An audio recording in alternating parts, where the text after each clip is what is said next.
Ny groupe Suga dia tompihira sy mpandihy ara-kultoraly mitoetra eto Suisy. Ny anarana Suga dia midika hoe Suisa sy gasy satria ny mpandihy sy ny mpihira mpikambana ao amin'ny Suga dia malagasy avy aty Suisy sy ny manodidina.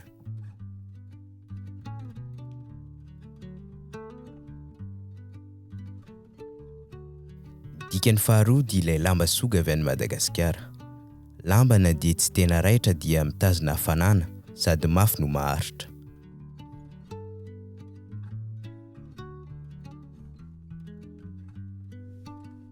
Ny tanjon'ny Suga moa dia ny maneho sy mizara ny kolontsaina malagasy amin'ny alalan'ny dihy, hira, teny, fiakanjona, fitafy, ny pitsopitso entina mianjaika.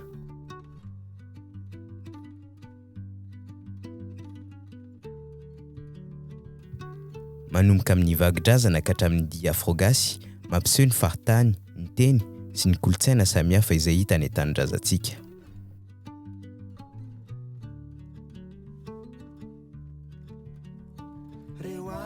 Cela fait 18 ans que Suga existe.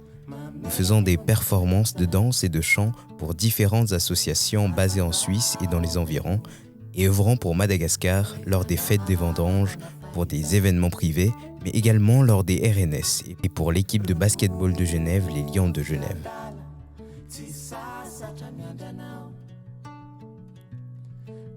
Nous avons une passion pour Madagascar et sa culture, et à travers notre art, nous souhaitons rendre hommage à cette richesse et cette diversité malagasy.